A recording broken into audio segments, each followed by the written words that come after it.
ప్రియమైన సహోదరి సహోదరులరా, బాగున్నారా? మరలా ఈ రీతిగా మీ ముందుకు రావడానికి ప్రభు చూపిన మహాకృపను బట్టి ఆ దేవాది దేవునికే మహిమ కలుగునుగాక. ముందుగా మీ అందరికీ ప్రేమపూర్వకమైన వందనాలు తెలియపరుస్తున్నాను. ప్రియులారా, బాగున్నారా? ఒక చిన్న ప్రార్థన చేసుకొని దేవుని నామాన్ని స్తుతిద్దాం. మహోన్నతుడైన తండ్రి, కృపగలిగిన దేవానికి స్తోత్రాలు నాయన. మరలా ఈ రీతిగా ఈ రాత్రి లైవ్లోకి రావడానికి మీరు చూపిన మహాకృపను బట్టి వెళ్ళలేని కృతజ్ఞత స్తుతులు స్తోత్రాలు చెల్లిస్తున్నాము నాయన. అయ్యా, ఈ రాత్రి మీరు ఏం మాట్లాడాలనుకుంటున్నారో మీ మాటల ద్వారా మమ్మల్ని బలపరచండి, హెచ్చరించండి. నీ ఆత్మచేత మమ్మల్ని నింపి కృపలో నాయన బలపరచండి. ఈ దినమంతా నాయన మా ప్రయాణాల్లో తోడయ్యండి, సుఖమైనటువంటి నాయన ప్రయాణాలు ఇచ్చి నాయన ఎందరైతే బిడ్డలు పనులకు వెళ్ళి పనుల్లో వారు నాయన క్షేమాన్ని ఇచ్చావు, అందరి బట్టి నీకు స్తోత్రాలు చెల్లించుకుంటున్నాం. ప్రతి బిడ్డ జీవితంలో నూతన కార్యాలు చేయండి.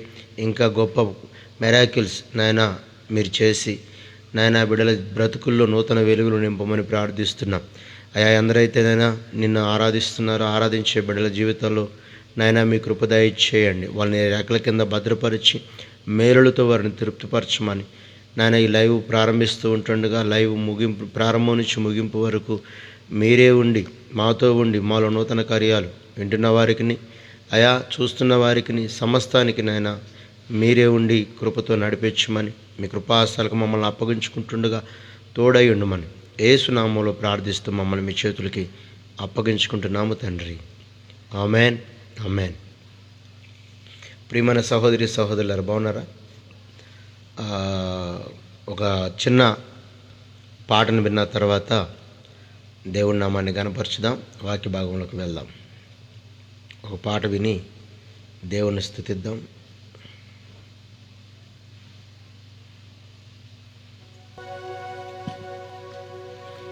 యెహోవా నా బలమా, యథార్థమైనది నీ మార్గం, పరిపూర్ణమైనది నీ మార్గం. అందరము స్తుతిస్తూ దేవుణ్ణి గణపరచుదాం ప్రతి ఒక్కరూ.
అపజయమీచును అపవాదికి అపజయమీచును అపవాదికి యెహోవా నా బలమా యథార్థమైనది నీ మార్గం పరిపూర్ణమైనది నీ మార్గం యెహోవా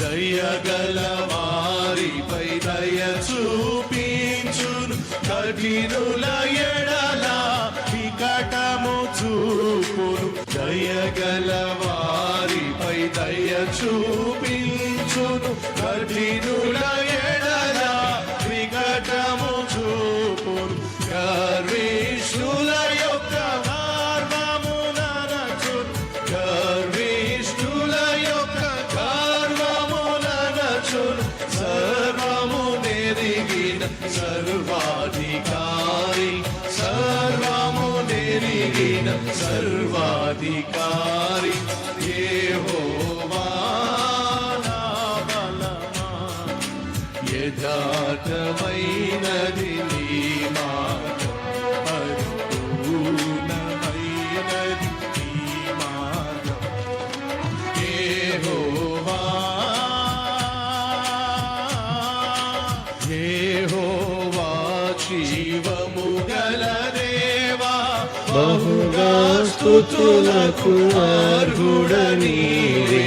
యెహోవా జీవము గల దేవా బహుగా స్తుతులకు అర్హుడనీవే అన్యజనులలో ధన్యత చూపి అన్యజనులలో ధన్యత చూపుచు హల్లెలూయా స్తుతి గానము చేసేద హల్లెలూయా స్తుతి గానము చేసేద యెహోవా నా బలమా యథార్థమైనది నీ మార్గం పరిపూర్ణమైనది నీ మార్గం యెహోవా.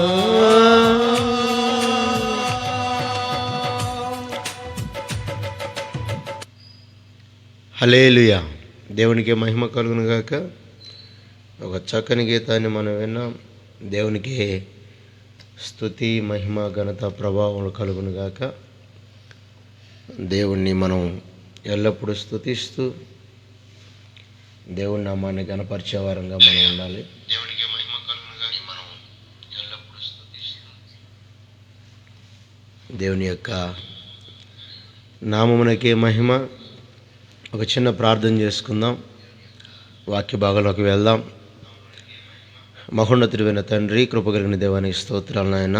ఇంతవరకు నాయన పాట పాడి నీ నామాన్ని స్తుతించడానికి నాయన ఇచ్చిన ధన్యతను బట్టి స్తోత్రాలు. పాటను వింటున్న ప్రతి బిడ్డ జీవితాల్లో అయా రోషము కలిగి నాయన నీ బిడ్డలుగా జీవించుటకు సహాయం చేయండి. ఈ రాత్రి కయ్యూన్లో ఉన్న లోపాలు ఏమున్నాయో ఆ లోపాలను మేము తెలుసుకోవడానికి మీ కృప నాయన అనుగ్రహించండి. నాయన నీ పక్షంగా మాట్లాడుతున్న నీ దాసునితో నీవు మాట్లాడి నాయన నీ పక్షంగా నాయన మీ పనిముట్టుగా పాత్రగా వాడుకోమని మీ కృపాహస్తాలకు అప్పగిస్తూ ఉంటుండగా మాకు కావాల్సిన లోతైన ఆత్మీయ పాఠాలు నేర్పించమని నజరేయుడైన యేసునామములో ప్రార్థిస్తూ మమ్మల్ని అందరినీ మీ చేతులకు అప్పగిస్తున్నాను తండ్రి. Amen, amen. ప్రియమైన సహోదరి సహోదరులు బాగున్నారా? మరలా ఈ రీతిగా మీ ముందుకు రావడానికి ప్రభు చూపిన మహాకృపను బట్టి స్తోత్రాలు. ఈ రాత్రి దేవుని యొక్క వాక్యాన్ని మనము ధ్యానిద్దాం. కయ్యూనులో ఉన్నటువంటి లోపాలను మనం ధ్యానిద్దాం. ప్రతి ఒక్కరం మనకి కయ్యూను ఎలాంటి వాడో బైబిల్లో అందరికీ తెలుసు కదా. పరిశుద్ధ గ్రంథంలో మనము ఆదికాండము 4వ అధ్యాయాన్ని చూస్తే మొట్టమొదటి వచనం, ఆదాము తన భార్య అయిన అవ్వను కూడినప్పుడు ఆమె గర్భవతి అయి కయ్యూనును కని, యెహోవా దయ వలన నేను ఒక మనుష్యుణ్ణి సంపాదించుకొంటిని. అనెను. తరువాత ఆమె అతని తమ్ముడగు హేబేలును కనెను. హేబేలు గొర్రెల కాపరి, కయ్యూను భూమిని సేద్యపరచువాడు. కొంతకాలమైన తరువాత కయ్యూను పొలము పంటలో కొంత యెహోవాకు అర్పణగా తెచ్చెను. హేబేలు కూడా తన మందలో తొలుచూలు పుట్టిన వాటిలో క్రొవ్విన వాటిని కొన్ని తెచ్చెను. యెహోవా హేబేలును అతని అర్పణను లక్ష్యపెట్టెను, కయ్యూనును అతని అర్పణను లక్ష్యపెట్టలేదు. కాబట్టి కయ్యూనుకు మిక్కిలి కోపము వచ్చి అతడు తన ముఖము చిన్నబుచ్చుకొనగా, యెహోవా కయ్యూనుతో, నీకు కోపమేలా? ముఖము చిన్నబుచ్చుకున్నావేమి? నీవు సత్క్రియ చేసిన ఎడల తలెత్తుకొనవా? సత్క్రియ చెయ్యని ఎడల వాకిట పాపము పొంచియుండును. నీ ఎడల దానికి వాంఛ కలుగును, నీవు దానిని ఏలుదు అనెను. కయ్యూను తన తమ్ముడైన హేబేలుతో మాట్లాడెను. వారు పొలములో ఉన్నప్పుడు కయ్యూను తన తమ్ముడైన హేబేలు మీద పడి అతన్ని చంపెను. యెహోవా, నీ తమ్ముడైన హేబేలు ఎక్కడున్నాడని కయ్యూను అడగగా, అతడు, నేను ఎరుగను, నా తమ్మునికి నేను కావలివాడనా అనెను. అప్పుడు ఆయన, నువ్వు చేసిన పని ఏమిటి? నీ తమ్ముని రక్తము యొక్క స్వరము నేలలో నుండి నాకు మొరపెట్టుచున్నది. కావున నీ తమ్ముని రక్తము నీ చేతిలో నుండి పుచ్చుకొనుటకు నోరు తెరచిన ఈ నేల మీద ఉండకుండా నీవు శపింపబడిన వాడవు. నీవు నేలను సేద్యపరచునప్పుడు అది తన సారం ఇక మీదట నీకు ఇయ్యదు. నీవు భూమి మీద దిగులు పడుచు దేశదిమ్మరువయ్యుందు అనెను. అందుకు కయ్యూను, నా దోష శిక్ష నేను భరింపలేనంత గొప్పది. నేడు ఈ ప్రదేశము నుండి నన్ను వెళ్ళగొట్టితివి. నీ సన్నిధికి రాకుండా వెలివేయబడి దిగులు పడుచు భూమి మీద దేశదిమ్మరునయ్యుందును. కావున నన్ను కనుగొనువాడెవడో వాడు నన్ను చంపునని యెహోవాతో అనెను. అందుకు యెహోవా అతనితో, కాబట్టి ఎవడైనను కయ్యూనును చంపిన ఎడల వానికి ప్రతిదండన 7 అంతలు కలుగుననెను. మరియు ఎవడైనను కయ్యూనును కనుగొని అతన్ని చంపక ఉండినట్లు యెహోవా అతనికి ఒక గుర్తు వేసెను. అప్పుడు కయ్యూను యెహోవా సన్నిధిలో నుండి బయలుదేరి వెళ్ళి ఏదేనుకు తూర్పు దిక్కున నోదు దేశములో కాపురం ఉండెను. హల్లెలూయా. దేవుడి మాటలు దీవించి ఆశీర్వదించి మనందరికీ పంచిపెట్టును గాక. ఆమేన్. ప్రియులారా, గమనిస్తున్నారా? ఇక్కడ ఆదాము యొక్క సంతతిని దేవుడు మన ముందల పెడుతున్నాడు. పరిశుద్ధ గ్రంథంలో ఆదాము మొదటివాడు. ఆదామును దేవుడు ఏదెను వనములో సృష్టించిన తరువాత సాటి అయిన సహకారిగా తన భార్య అయిన అవ్వను పక్కటి ఎముకలో గుండా తీసి ఆమెను నారిగా చేసి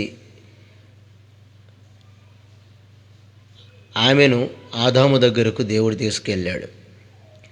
ఆదామే పేరు పెట్టేటట్లుగా దేవుడు చేశాడు. ఆ తర్వాత ఏదెను వనములో దేవుని ఆజ్ఞలను తిరస్కరించి తినవద్దన్న పండు తిని వారు దేవుని యొక్క ప్రణాళికలో నుండి, దేవుని యొక్క సన్నిధిలో నుండి, ఏదెను వనములో నుంచి త్రోసివేయబడ్డారు. ఏమండి, ఎవరినైనా మనం త్రోసివేసాము అంటే ఆ వ్యక్తి నచ్చితే త్రోసేస్తామా, నచ్చకపోతే త్రోసేస్తామా? నచ్చకపోతేనే మనం త్రోసేస్తాం. అయితే ఏదెను వనంలో ప్రాణానికి ప్రాణంగా ప్రేమించిన ఆదామును, ప్రాణానికి ప్రాణంగా ప్రేమించి కావలసినవన్నీ తన ముందుకు తీసుకొచ్చినటువంటి దేవాది దేవుణ్ణే ఆదాము అవ్వలు వదిలేసుకున్నారు. దేవుణ్ణి వదిలేసుకున్నటువంటి వారి జీవితాల్లో దేవుడు ప్రాధాన్యత చూపించలా. ఎప్పుడైతే వీళ్ళని దేవుడు వద్దనుకున్నాడో వాళ్ళని బయటికి నెట్టేసి, వీరు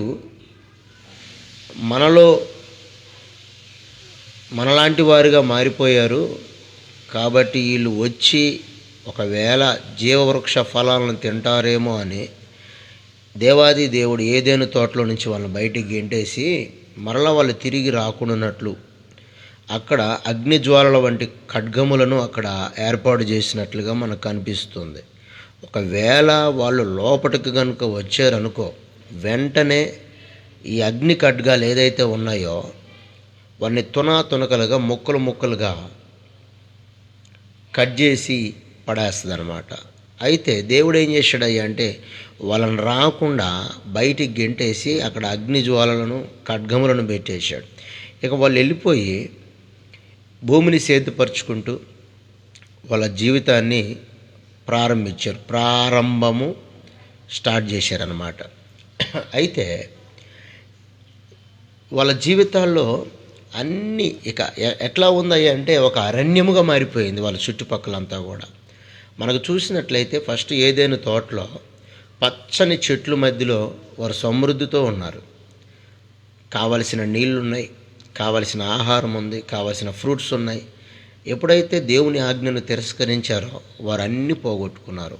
ఆహారాన్ని పోగొట్టుకున్నారు, ఆశీర్వాదాన్ని పోగొట్టుకున్నారు, వాళ్ళకి కావలసిన దప్పిక నీళ్లను పోగొట్టుకున్నారు. సమస్తాన్ని పోగొట్టుకొని వాళ్ళు ఇప్పుడు వెలివేయబడ్డారు, గెంటివేయబడ్డారు. త్రోసివేసబడిన తర్వాత బయటికి వెళ్ళిపోయి ఎడారిలో అరణ్యంలో వారు సంచరిస్తూ జీవిస్తూ ఉన్నప్పుడు వాళ్ళకి కనపడినటువంటి నేలలో వాళ్ళు సేద్యపరచడం, పంటను వేయడం, ఆ పంటలో వాళ్ళకి కావలసిన ఆహారాన్ని వారు పండించుకోవటం మనం చూస్తూ ఉన్నాం. అక్కడ మనకి చూసినట్లయితే బైబిల్లో ఒక మాట ఉంది. ఆదాము ఏ పంట అయితే వేస్తున్నాడో ఆ పంటలో ఏం కనపడతాయి అంటే ముళ్ళ పొదలు, గచ్చ పొదలు. నీవు బ్రతికినంత కాలము నువ్వు కష్టపడి చెమట కార్చి నీవు ఆహారం తింటావు, నీవేమో వాడిని సేదపరుస్తావు, కానీ అవి నీకు ముళ్ళ పొదలు, గచ్చి పొదలు మొలిపిస్తాయి. అంటే దేవునికి వ్యతిరేకంగా నడిచే ప్రతి ఒక్కరి జీవితాల్లో గచ్చ పొదలు, ముళ్ళ పొదలు అంటే శ్రమలు, కష్టాలే కనపడతాయి తప్ప ఏ ఒక్కడు కూడా ఆశీర్వాదంతో నింపబడేవాడు లేడు. ప్రియులారా, గమనిస్తున్నారా? మన జీవితాల్లో ఆత్మీయ జీవితంలో ఎదుగుతున్నప్పుడు దేవుని చిత్తం ఏదో మనం తెలుసుకొని నడవాల. చాలామంది దేవుని చిత్తం ఏదో కనుక్కోం, దేవుని చిత్తం ఏదో అడగం. దేవుని చిత్తం అడగకుండా మన ఆలోచన ప్రకారంగా మనం వెళ్తూ ఉంటాం. మనకు అక్కడ బాగుంటేనేమో ఇది దేవుని చిత్తమేనండి, అందుకే నేను సక్సెస్ అయ్యాను అంటాం. ఒకవేళ సక్సెస్ కాలేదనుకోండి, అమ్మో ఇది దేవుని చిత్తం కాదేమో, ప్రార్థన చేయండి అని అంటాం. ఇది చాలామంది జీవితాల్లో జరుగుతున్నటువంటి పెద్ద సమస్య. చాలామంది యవనస్తురాల్లో వివాహ విషయాల్లో కావచ్చు, పనుల్లో కావచ్చు, వారి ఉద్యోగాల్లో కావచ్చు, వారి కుటుంబాల్లో కావచ్చు, సక్సెస్ అయితేనేమో దేవుని చిత్తం, సక్సెస్ కాకపోతేనేమో ఇది దేవుని చిత్తం కాదేమో, నేను తప్పటడుగులు వేసేనేమో, రాంగ్ స్టెప్ వేసేనేమో అని చెప్పి మాట్లాడుకుంటూ ఉంటాం. ఇక్కడ రాంగ్ స్టెప్ వేసారు కాబట్టే దేవుడు ఏదేను తోటలో నుంచి వీళ్ళని బయటికి గెంటేశాడు. శ్రమ ఎందుకు వస్తుందయ్యా అంటే రాంగ్ స్టెప్ వేయటం ద్వారా. మనం గ్రహిస్తున్నామా?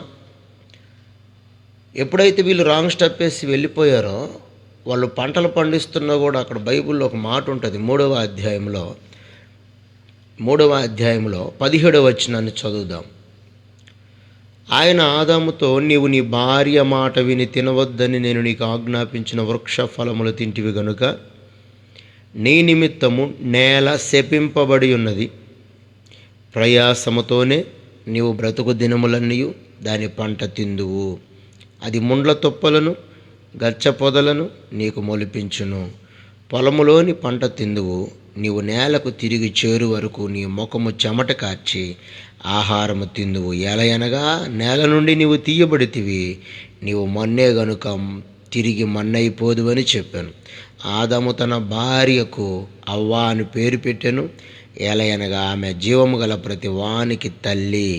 దేవుడని యెహోవా ఆదామునకు అతని భార్యకు చర్మపు చొక్కాయలను చేయించి వారికి తొడిగించెను. హల్లెలూయా, హల్లెలూయా. అర్థమవుతుందా? నీవు నేల నుండి తీయబడితే కనుక మరలా నేలకు చేరిపోతావు. నేను నీ నిమిత్తం నేలను శపించాను. నువ్వు నేలను సేద్యపరుస్తూ ఉంటావు, నువ్వు నేల నుండి పంటను తీయాలని ట్రై చేస్తూ ఉంటావు. అయితే ఆ నేల నుండి ముళ్ళ పొదలు, గచ్చి పొదలు నీకు మొలిపించబడతాయి. అంటే ముళ్ళ పొదలు, గచ్చి పొదలు పనికొచ్చాయా, పనికిరానియా? పనికిరాని. పనికొచ్చేది ఏదయ్యా అంటే శ్రేష్టమైన ఆహారం, మంచిగా సమృద్ధిగా పంట చేతికి వస్తే ఆ పంటని దేవుడు మన చేతికి ఇస్తున్నట్లుగా. అయితే పంట కాకుండా ఆ పొలాల్లో సమస్తం ముళ్ళ పొదలు గచ్చి పొదలు మొలిపింపబడ్డాయి అంటే అర్థమైంది, ఆ పంట, ఆ చేను, ఆ భూమి ఫలానా పంటకు పనికిరాదని అర్థం. అయితే బైబిల్లో ఒక ఆయన ఉన్నాడు. ఆయన ఏం చేశాడో ఇస్సాకు ఆదికాండము 26వ అధ్యాయంలో మనం ఒక మాట చూద్దాం. ఆదికాండము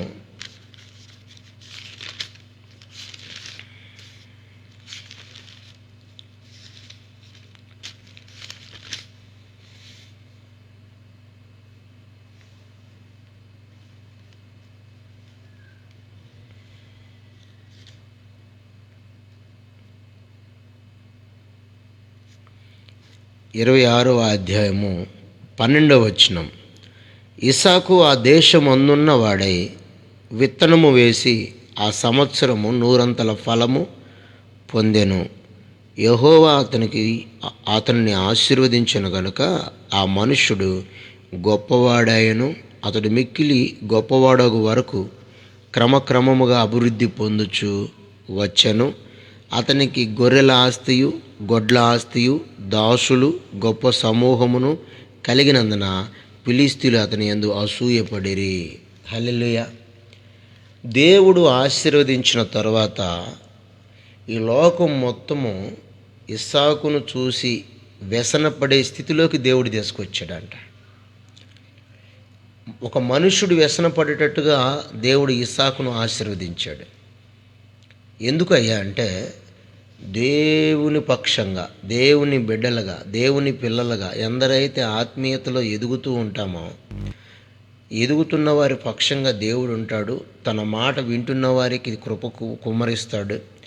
వారి నడకలో, వారి మాటలో, వారి క్రియల్లో, వారి పనుల్లో దేవుడు తోడయ్యి ఎల్లప్పుడూ వారిని ఆశీర్వదిస్తాడు. ఎందుకయ్యా అంటే మొట్టమొదటిగా దేవుని మాట వినేవారు కావాలా. దేవుని మాట, ఆనాడు దేవుని మాట వినకుండా ఆదికాండం 11వ అధ్యాయంలో దేవుని పిల్లలందరూ కూడా బాబేలు గోపురాన్ని కట్టారు. దేవుని మాట వినకుండా బాబేలు గోపురం కట్టిన వారి పరిస్థితి ఏమైందయ్యా అంటే ఒకసారి మనం చూద్దాం రండి. ఆదికాండము 11వ అధ్యాయము 5వ వచనం. యెహోవా నరులు కుమారులు కట్టిన పట్టణమును గోపురమును చూడ దిగివచ్చెను. అప్పుడు యెహోవా, ఇదిగో జనమొకటే, వారందరికీ భాష ఒకటే, వారు ఈ పని ఆరంభించి ఉన్నారు. ఇక మీదట వారు చేయదలిచిన ఏ పని అయినను చేయకుండా వారికి ఆటంకమేమీ ఉండదు గనుక మనము దిగిపోయి వారిలో ఒకని మాట ఒకనికి తెలియకుండా అక్కడ వారి భాషలను తారుమారు చేయుదుము రండి నిన్ను అనుకొనెను. అలాగూ యెహోవా అక్కడి నుండి భూమి అందంతటా వారిని చెదరగొట్టెను గనుక వారు ఆ పట్టణమును కట్టుట మానిరి. దానికి బాబేలు అని పేరు పెట్టిరి.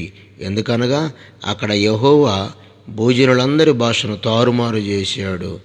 అక్కడ నుండి యెహోవా భూమి అందంతటా వారిని చెదరగొట్టాడు. హల్లెలూయా. దేవుని మాట వినకుండా, దేవుని చెప్పిన చిత్తమేందో తెలుసుకోకుండా మనం ఏది ప్రారంభించినా దాంట్లో తారుమారే కనిపిస్తుంది. ఈరోజు చాలామంది దేవుని చిత్తం ఏదో కనుక్కోవడం ఎప్పుడో మానేశారు.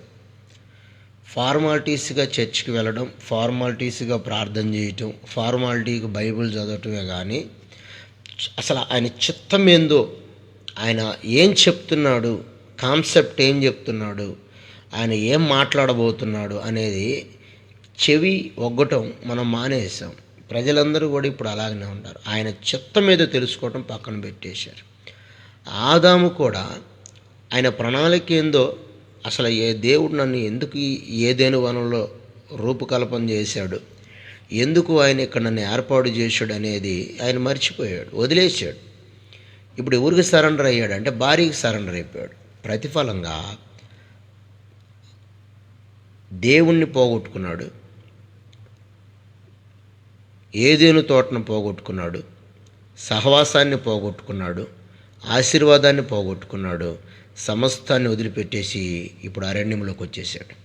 ఎడారికి ఎందుకు పనికిరాని స్థితిలో ఆయన సమస్తాన్ని కోల్పోయే స్థితిలోకి వచ్చేసాడు. దేవుని చిత్తం మనం కలిగి ఉన్నాం అనుకోండి, దేవుని చిత్తం మీద తెలుసుకున్నాం అనుకోండి, ఆయన మన చేతి పనిని కూడా ఆశీర్వదిస్తాడు. ద్వితీయోపదేశ కాండంలో ఒకసారి మనం చూద్దాం. ద్వితీయోపదేశ కాండంలో ఒక మాట ఉంటుంది. ద్వితీయోపదేశ కాండం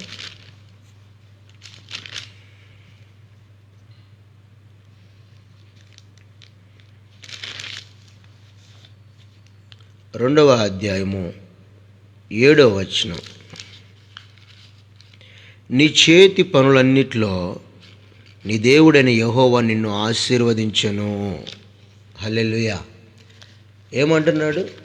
నీ చేతి పనులన్నిట్లో నీ దేవుడైన యెహోవా నిన్ను ఆశీర్వదిస్తాడు. ఎప్పుడు?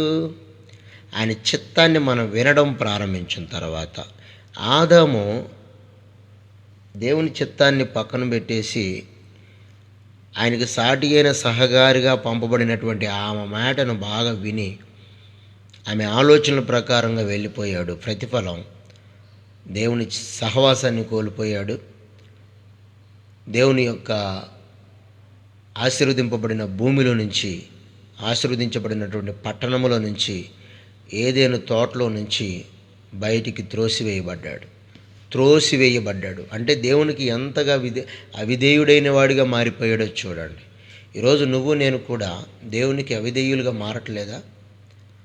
దేవునికి అవిధేయులుగా మనము జీవించట్లేదా? ఒకసారి ఆలోచన చేయండి. నువ్వు నేను కూడా దేవునికి వ్యతిరేకంగా నడుస్తున్నాం. ఈ దినాల్లో వ్యతిరేకంగా మనం బ్రతుకుతున్నాం కదా. దేవుని చిత్తం మీద ఏ రోజన్నా మనం తెలుసుకున్నామా? ఒక్కసారన్నా ఆలోచన చేయండి.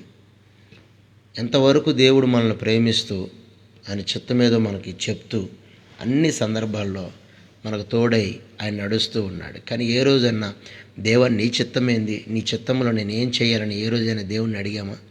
ఎప్పుడైనా అడిగామా? ప్రార్థన అయితే చేస్తాం, ప్రార్థన చేసి ముందుకు బయలుదేరుతాం. కానీ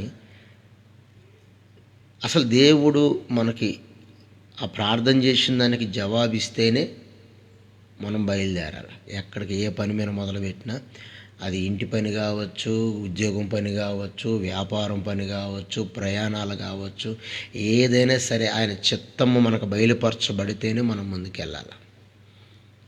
కానీ ఆదాము ఆ పండు తినే టైంలో ప్రభువా నేను తినాలా వద్దని ఒక మాట అడిగితే చాలా ఆశీర్వాదకరంగా ఉండేది. కానీ అక్కడ అడగల.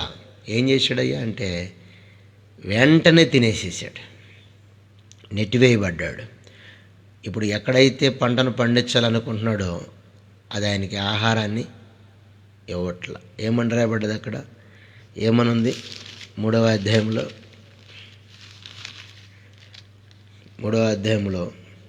18వ వచనం. అది ముండ్ల తుప్పలను గచ్చ పొదలను నీకు మొలిపించెను, ఆ మొలిపించిన దాన్ని నువ్వు తింటావు అంటాడు. శ్రమ. నువ్వు బ్రతుకు దినములన్నిటి నువ్వు కష్టపడాలా, బ్రతుకు దినములన్నిటి నువ్వు శోధింపబడాలా, అనేకమైన శోధనలో గుండా నువ్వు వెళ్ళాలా అని చెప్పంటే ఆయన చేసిన ప్రతి తప్పిదమ్ములను దేవుని దగ్గర ఒప్పుకొని క్షమింపబడి అని అడిగిన తర్వాత దేవుడు క్షమించి వారిని ఆశీర్వదించాడు. ఎంత కరుడుగట్టిన నేరస్తుడైనా, ఎలాంటి పాపి అయినా, ఎలాంటి దొంగ అయినా దేవుని దగ్గర క్షమాపణ ఉంటుంది కనుక క్షమించమని అడగటం నేర్చుకోవాలి. మనలో డిగ్నిటీ ఉంటుంది. క్షమించమని మనం అడగం. దేవుని దగ్గర ప్రియ సహోదరుడా, సహోదరి, మనం ఎలాంటి వారమైనా సరే దేవుని దగ్గర క్షమించమని అడగటం విధేయతకు గుర్తు. విధేయతను చూపిన వారంగా కనిపిస్తాం. అయితే ఇక్కడ ఏం చేశాడయ్యా అంటే ఆయన క్షమించమని అడగల.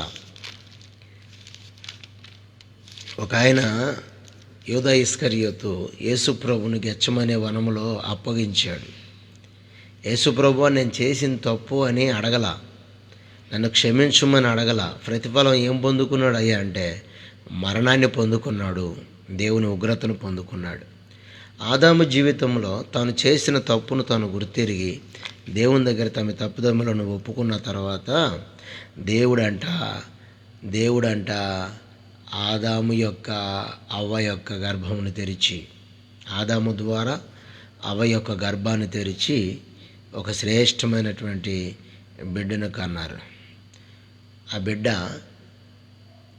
కయ్యూను అని నామకరణం చేశారు. ఆమె అంటుంది, యెహోవా దయ వలన నేను ఒక కుమారుణ్ణి కన్నాను అని చెప్పి.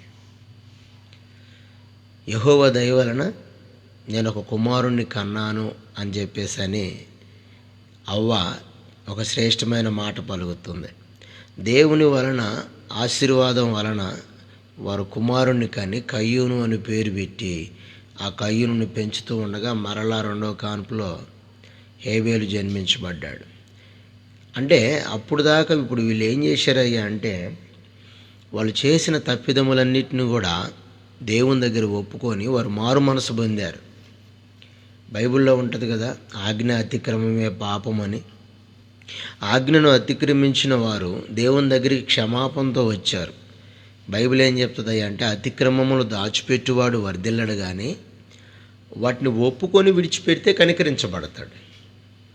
అతిక్రమాలు దాచిపెట్టువాడు వర్ధిల్లడు, వాటిని ఒప్పుకొని విడిచిపెడితే కనికరించబడతాడు. ఇప్పుడు ఆదాము అవ్వలు ఇద్దరు కూడా వారు ఏదేను వనంలో తప్పు చేశారు. భూమి మీదకు త్రోసివేయబడ్డ తర్వాత వారు ఏమైతే తప్పిదములు కలిగి ఉన్నారో ఆ తప్పులన్నింటిని కూడా ప్రభు దగ్గర ఒప్పుకున్నారు. ఒప్పుకొని క్షమాపణ అడిగారు. ఆ క్షమాపణ వలన దేవుడు వారిని కనికరించాడు, వారిని ప్రేమించాడు, వారి పాపములను తప్పించి వారిని ఆశీర్వదించాడు. ఏమని ఆశీర్వదించాడో తెలుసా? 1వ అధ్యాయములో 28వ వచనాన్ని చదువుదాం. దేవుడు వారిని ఆశీర్వదించెను ఎట్లనగా, మీరు ఫలించి అభివృద్ధి పొంది విస్తరించి భూమిని నింపి దాన్ని మీరు లోపరుచుకోండి అన్నాడు. హల్లెలూయా. మీరు ఫలించి అభివృద్ధి పొంది విస్తరించి భూమిని లోపరుచుకోండి అంటే భూమిని స్వతంత్రించుకోండి అంటున్నాడు. వీరిని ఆశీర్వదించి దేవుడు ఏం చేశాడయ్యా అంటే వారిని ఫలింపజేశాడు. ఆ ఫలింపజేసినప్పుడు ఆమె గర్భం తెరవబడి కుమారునికి అంటుంటే ఆమె అంటుంది, నేను యెహోవా దయ వలన ఒక మనుష్యుని సంపాదించుకున్నాను అని చెప్పి. ఎంత కఠినాత్ముడైనా దేవుని దగ్గర క్షమాపణ అడగడం మొదలు పెడితే వారి బ్రతుకులలో నిజమైన ఆశీర్వాదాన్ని దేవుడు చూపిస్తాడు. అయితే దేవుని దగ్గర క్షమాపణ అడిగిన తర్వాత వీళ్ళు మరలా దేవునికి వ్యతిరేకంగా తిరగల, దేవునికి విధేయులుగా బ్రతికారు, దేవునికి ఇష్టలుగా బ్రతికారు. ఎక్కడా కూడా అపవాదికి వీళ్ళు స్థానం ఇవ్వాల. ఇక వీళ్ళు ఎదుగుతూ ఏ పని చేసినా మొదటి స్థానం దేవునికి ఇస్తూ ఉన్నారు. మొదటి ప్రయారిటీ దేవునికి ఇస్తూ వారు ముందుకు సాగుతూ ఉండగా పెద్ద కొడుకేమో కయ్యూను అని పేరు పెట్టారు. మళ్ళా రెండవ కానుపులో హేబేలు పుడితే హేబేలుని దీవించి ఆయన్ని గొర్రెల కాపరిగా వారు ఒక స్థానాన్ని అప్పగిచ్చారు, ఒక పైన అప్పచెప్పారు. అయితే భూమిని సేద్యపరచేవాడిగా, పొలం పని చేసేవాడిగా కయ్యూనుకు బాధ్యతలు అప్పగిస్తే హేబేలేమో గొర్రెల కాపరిగా ఎదుగుతుంటే ఈ హేబేలేమో సాత్వికంతో తగ్గింపుతో తల్లిదండ్రుల దగ్గర భక్తి నేర్చుకున్నాడు. గుర్తుపెట్టుకోండి మాట. తల్లిదండ్రుల దగ్గర భక్తి నేర్చుకొని ఆత్మీయత నేర్చుకొని అమ్మా నాన్న మోకాళ్ళు వేస్తే హేబేలు కూడా మోకాలు వేసేవాడు. అమ్మా నాన్నలు ఆరాధన చేస్తుంటే హేబేలు కూడా ఆరాధన చేసేవాడు. అమ్మా నాన్నలు పాటలు పాడుతుంటే హేబేలు కూడా పాటలు పాడేవాడు. కానీ కయ్యూను ఏం చేసేవాడు అయ్యా అంటే, వీళ్ళు ప్రార్థనలో కూర్చుంటే ప్రార్థనకు వచ్చేవాడు కాదు, దేవుణ్ణి స్తుతించేవాడు కాదు. ఎక్కువగా లోక సంబంధమైన వాటి మీదే కయ్యూను మనసు పెట్టేవాడు. ఆదాము అవ్వలు సాతాను చేత ఫస్ట్ మోసగించబడ్డారు, కానీ తమ తప్పులు తాము తెలుసుకొని నూతన జన్మ, నూతన ఆత్మను పొందుకున్న తర్వాత మరలా సాతానుడికి అవకాశం ఇలా. సాతాను తన జీవితాల్లోకి రాకుండా జాగ్రత్త పడ్డాడు. సాతాను యొక్క ఆలోచనలన్నిటినీ, సాతాను యొక్క తలంపులన్నిటినీ తారుమారు చేసి పడేసి దేవునికి ఎంతగా దగ్గర అవ్వాలో అంతగా దేవునికి దగ్గర అయ్యారు. కానీ సాతానుడికి కయ్యూను స్థానం ఇచ్చాడు.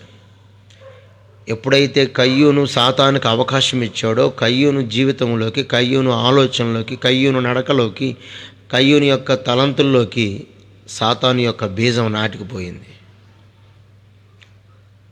ప్రతి దానికి కోపపడడం, ప్రతి దానికి అహంకారం చూపించడం, ప్రతి దానికి సనగడం, గొనగడం, ఇవే కయ్యూని జీవితంలో ఒక ప్రాముఖ్యమైన పాత్రగా మారిపోయింది.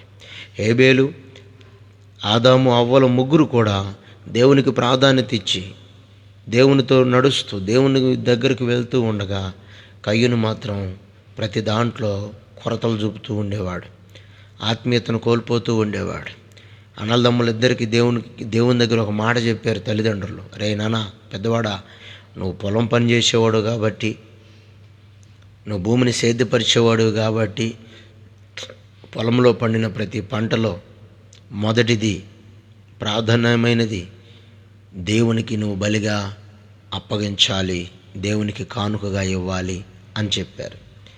రెండోవాడైన హేబేలుతోటి, హేబేలు నీవు తొలి సంతతిలో తొలిచూలు వాటిని, బలిసిన వాటిని, క్రొవ్విన వాటిని తెచ్చి దేవుని దగ్గర అర్పణగా నువ్వు పెట్టాలి అని అంటే పెద్దోడేమో అమ్మోళ్ళ ముందల సరే మమ్మీ అన్నాడు.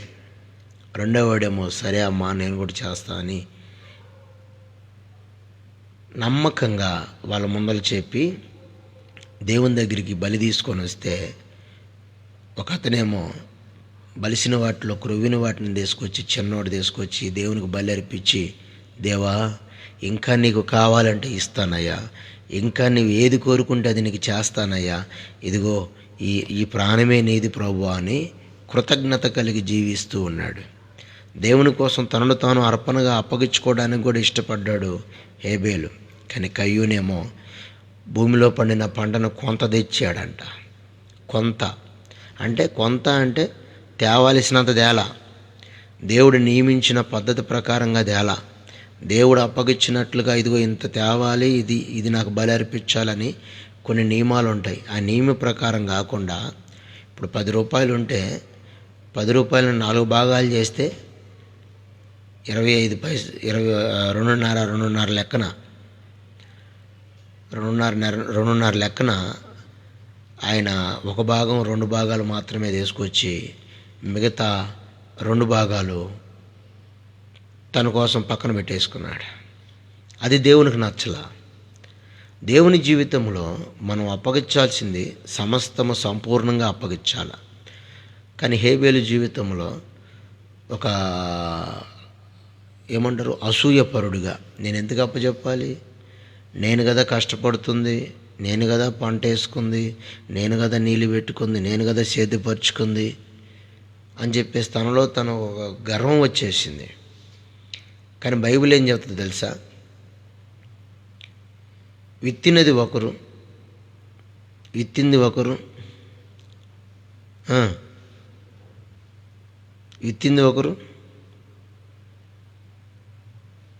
నీరు పోసింది ఇంకొకళ్ళు, వృద్ధి చేసింది ఎవరు? ఇప్పుడు ఆయన అయితే దున్నాడు, విత్తనాలు వేసాడు, నీళ్ళు పెట్టాడు, మరి వృద్ధి చేసింది అది గుర్తుపట్టట్లా. అందుకే భక్తుడు అంటాడు, విత్తినది ఒకరు, నీరు పోసింది వేరొకరు, వృద్ధి చేసింది ఎవరైనను, వృద్ధి చేసింది నీవే కదా. ఆ సబ్జెక్ట్ సరిగా నాకు రాదు. విత్తినది ఒకరు, నీరు పోసింది ఇంకొకళ్ళు, వృద్ధి చేసింది దేవుడే. కానీ అంత క్లియర్గా బైబిల్లో రాయబడ్డది. విత్తనాలు వేసాను, దుక్కు దున్నాను, నేను విత్తనాలు వేసాను, నీళ్లు పోసాను, నేను అన్నిటికీ ప్రొటెక్ట్ చేసుకున్నానని చెప్పి, కానీ ఆ భూమిలో సారమును ఇస్తుంది మాత్రం దేవుడే. హల్లెలూయా. ఎంత పని చేసినా ఏం చేసినా ఫలితము మన దగ్గర దాకా రావాలి అని అంటే అది దేవుని కృప వలనే ఆ ఫలితాన్ని మనం పొందుకోగలం. దేవుని దగ్గరికి తీసుకొచ్చినప్పుడు అంట దేవుడు వారి ఇద్దరిని చూశాడు.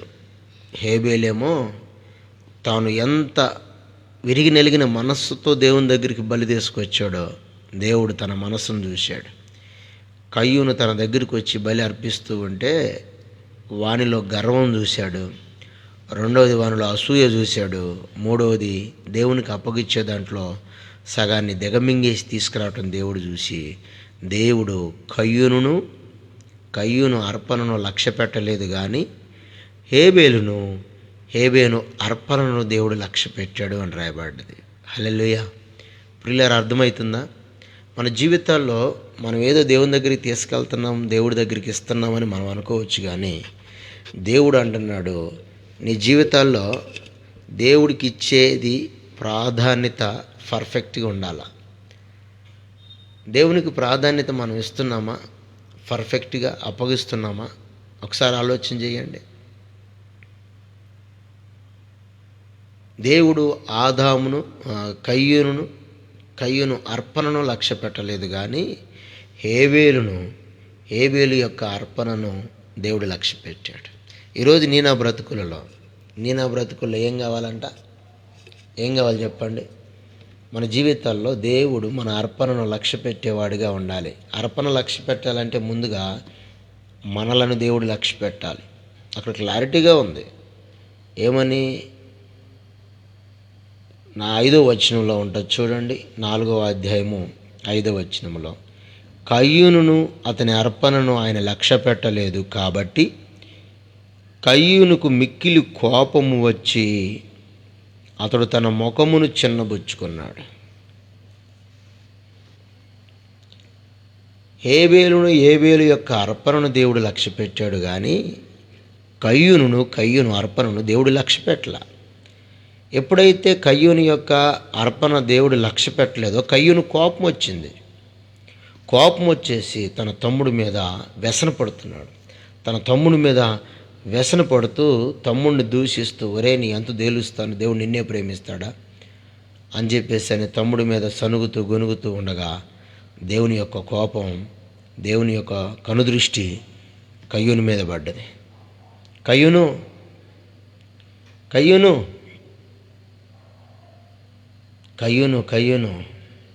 ఇంత దుర్మార్గుడు అని నువ్వేదో మంచివాడు అని చెప్పి నేను అనుకున్నాను అని చెప్పేసి అని దేవుడు గమనిస్తూ ఉన్నాడు. కానీ ఎలాంటి దుర్మార్గత అయినా, ఎలాంటి అహంకారమైనా మనుషుల్లో దాచిపెట్టుకుంటాం, కానీ అందరికి తెలియదులే అని మనం అనుకుంటాం. కానీ ఒక సందర్భంలో ఎలాంటి మంచితనమైనా, ఎంతటి గర్వమైనా, ఎలాంటి పాపమైనా ఒకరోజు బయటపడిపోతుంది. ఇన్ని రోజులు మంచోడుగానే నటించాడు దేవుని దగ్గర. ఎవరు?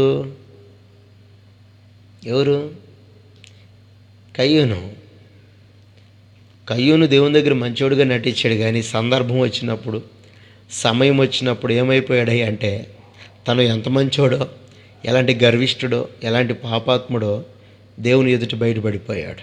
ఎలా? తన క్రియలను బట్టి కయ్యూను బయటపడితే దేవుని కోపం రగులుకుంది. ఆయన మీద.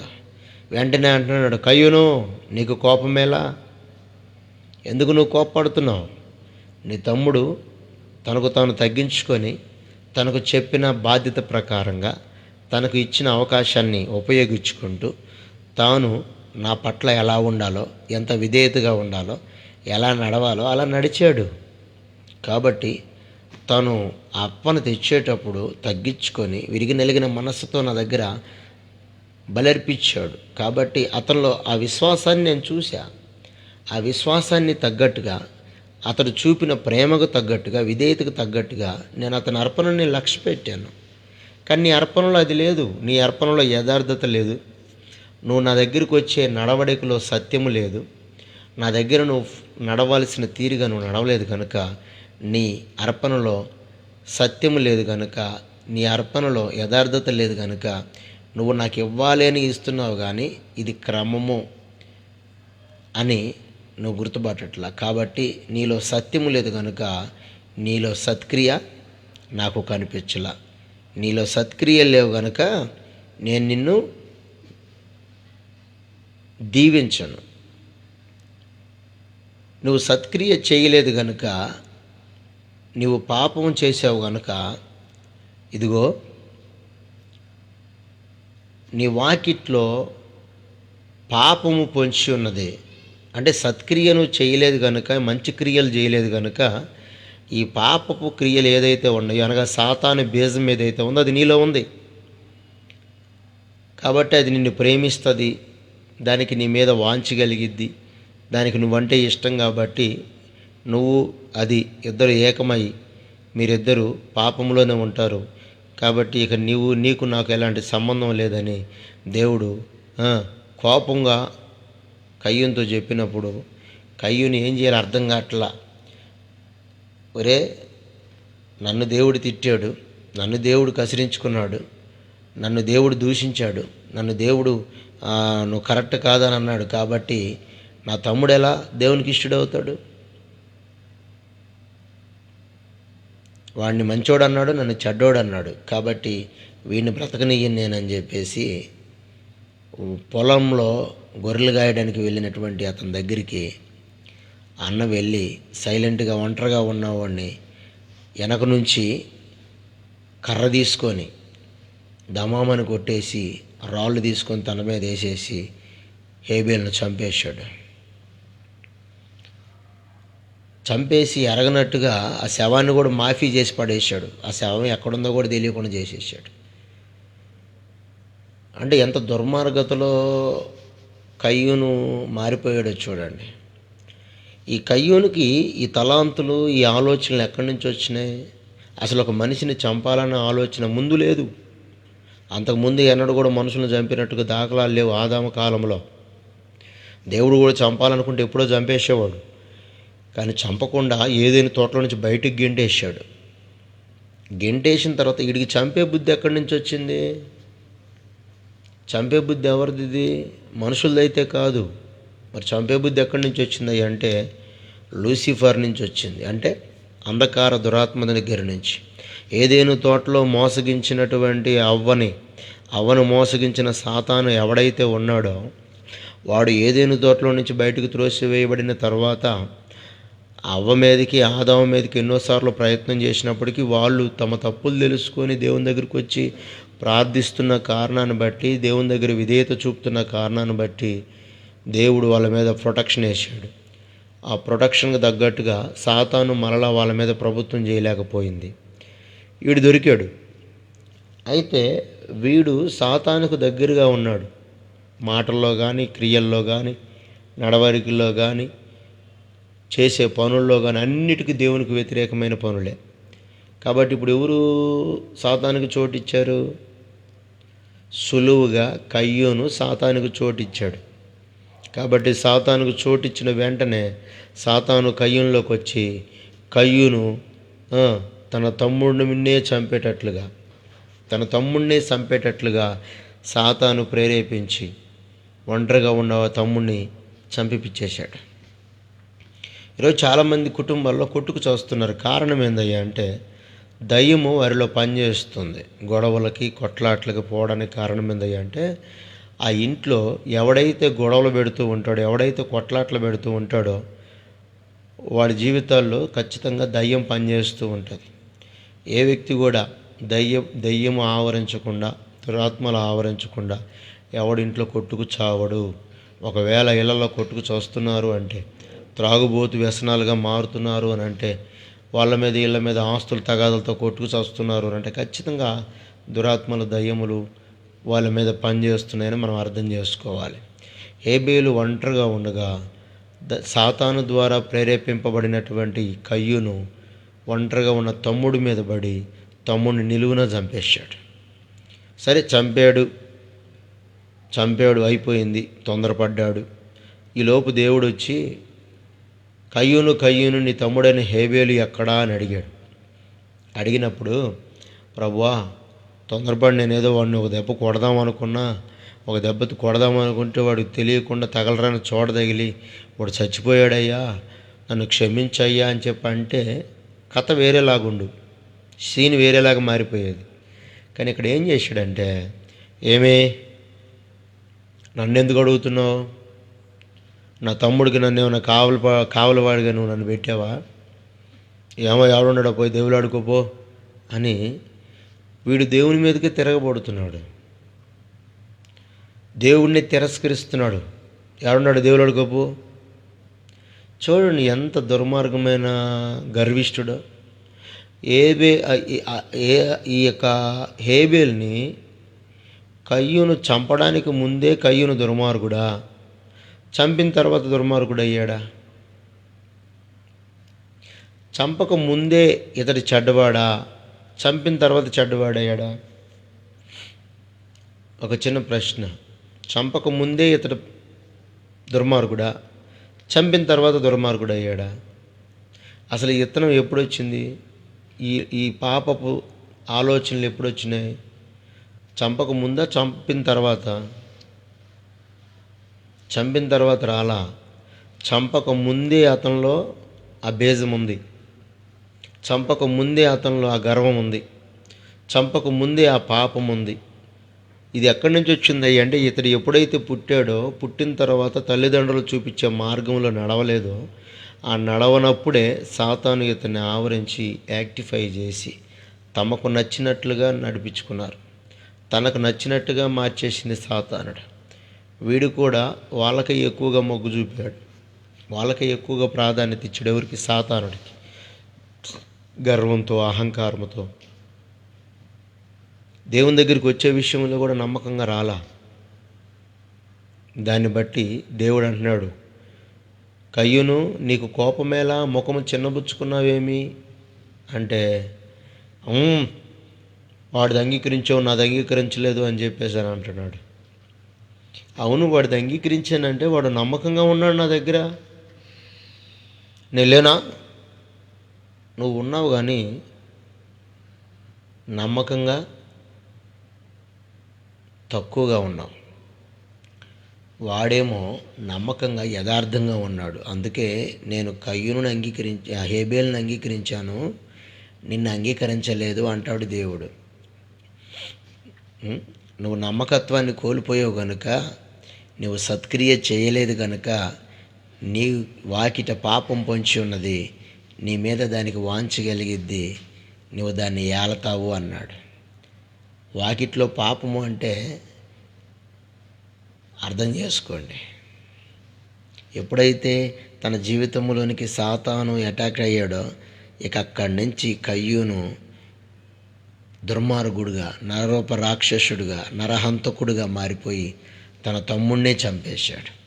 ఎప్పుడు వచ్చింది ఈ పాపపు బీజము అంటే, తమ్ముడు చంపక మునిపే కయ్యూను సరి అయిన క్రమంలో లేడు, సరి అయిన పద్ధతుల్లో లేడు, సరి అయిన మార్గములో లేడు, ఆత్మీయ జీవితాన్ని కోల్పోయాడు. తల్లిదండ్రులు చెప్పిన మాట వినకుండా అడ్డదారిలో వెళ్ళిపోతున్నాడు. కాబట్టి అతడికి ఏది చెప్పినా కోపం వస్తుంది. కోపం ఎవరిది? కోపము సాతానుడిది. మనుషులను చంపేది ఎవరిది? సాతానుడిది. అబద్ధాలు చెప్పేది ఎవరిది? సాతానుడిది. బొంకేది ఎవరిది? సాతానుడిది.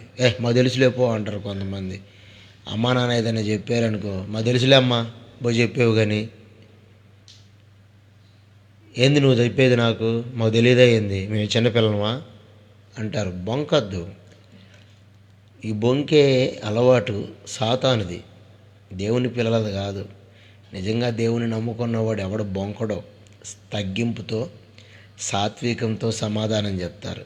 ఈరోజు నువ్వు బొంకుతున్నావా, గర్వం చూపిస్తున్నావా? నీ గర్వం నిన్ను నాశనం చేస్తుంది. మ్యాక్సిమం వీలైనంత వరకు ఇతరులతో సమాధానం కలిగి ఉండడానికి ప్రయత్నం చేయి, ఇతరులతో ప్రేమ కలిగి ఉండడానికి ప్రయత్నం చేయి, ఇతరులతో సఖ్యత కలిగి ఉండడానికి, ఇతరులకు సహాయపడడానికి, ఇతరులకు మేలు చేయడానికి, ఇతరులకు ఒక ముద్ద అన్నం పెట్టడానికి ప్రయత్నం చేయి. చాలా ఆనందంగా ఉంటుంది. లేనుడికి ఒక ముద్ద అన్నం పెడితే తెలియని సంతృప్తి ఉంటుంది. మన జీవితాల్లో ఉంటాయా? కనిపించవు. అలాంటి కార్యాలే కనపడవు మన జీవితాల్లో. ఆకలితో వచ్చినోడికి ఒక ముద్ద అన్నం పెట్టి, అదే పుణ్యం మన బ్రతుకుల్లో, అదే ఆశీర్వాదం. ఈ కయ్యూను సైలెంట్గా చంపి తను చేతులు కడిగేసుకుందాం అనుకున్నాడు. ఎవరికి తెలియదు, మా అమ్మకు తెలియదు, మా నాన్నకు తెలియదు అని చెప్పేసి అని ఈ శవాన్ని తీసుకెళ్ళి దాచిపెట్టేద్దాము ఎవరికి తెలియకుండా అని చెప్పేసి అని ఏదేదో ప్రయత్నాలు చేశాడు. వాళ్ళ అమ్మ నాన్న అడిగి ఉంటారు, రే నాన్న రే ఏబేలేడురా, తమ్ముడేడురా, ఎక్కడికి పోయాడురా అంటే ఏమనమ్మా నాకు తెలియదని వీజీగా అబద్ధాలు ఆడుంటాడు. ఆడుంటాడా అంటే ఎట్లా చెప్తున్నారు అంటే, యేసు ప్రభుకి లేకపోతే దేవునికే వాడికి నేను ఏమన్నా కాపలేవాడినా, కాపలా పెట్టావా అన్నాడు అని అంటే, మరి సులువుగా తల్లిదండ్రులతో ఇంకెంత గర్విష్ఠుడిగా మాట్లాడుంటాడు అంటారు. దేవుణ్ణి ధిక్కరించాడంటే తల్లిదండ్రులు ఎంత బొంకి ఉంటాడు. ఏంది నన్ను ఎందుకు అడుగుతున్నాడు, వాడిని అడగబోయాడో ఎటుపోయాడో నాకు తెలియదు, ఇంకోసారి నన్ను అడగబాకండి, ఇంకోసారి అడిగితే మంచిగా ఉండదని చెప్పేసి వాళ్ళని కసిరుంటాడు. అమ్మో వీడు మెంటలోడు, పైన పడి కొట్టినా కొడతాడు, వీడిని జోలికి ఎందుకులే అని చెప్పేసి వాళ్ళే పాపము హేబేలు కోసం చెట్టు పుట్ట అడివంతా గాలిచ్చుంటారు. రే నానా హేబేలు ఎక్కడున్నావురా, నా నాయనా, నా కుమారుడా, ఎక్కడికి పోయినావా నాయనా, 2 రోజులు అవుతుందిరా నిన్ను చూసి, ఏడపోయినావా నాయనా అని చెప్పేసి అవి చెట్లు, పొలాలు, అడవి, వాగు, వంక మొత్తం తిరిగి వచ్చి ఉంటారు తల్లిదండ్రులు. ఎక్కడా కూడా కుమారుడు కనపడలా. హేబేలు అనుకున్నాడు, మాఫీ అయిపోయిందిలే, నేను ఎవ్వరికి దొరకలేదు అనుకున్నాడు. కానీ దేవుడు ప్రత్యక్షమై, కయ్యూను నీ తమ్ముడైన హేబేలు ఎక్కడా అనగానే మనోడికి చెమటలు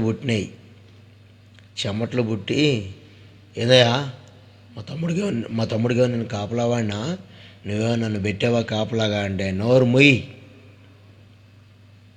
నీ తమ్ముడు నువ్వు చంపినప్పుడు, నీ తమ్ముడి మీద నువ్వు వేటు వేసినప్పుడు, నీ తమ్ముడు శరీరంలో నుంచి రక్తము బయటికి వచ్చి బడబడ కారి భూమి మీద పడ్డది. భూమి మీద పడగానే ఆ భూమి మీద పడినటువంటి రక్తము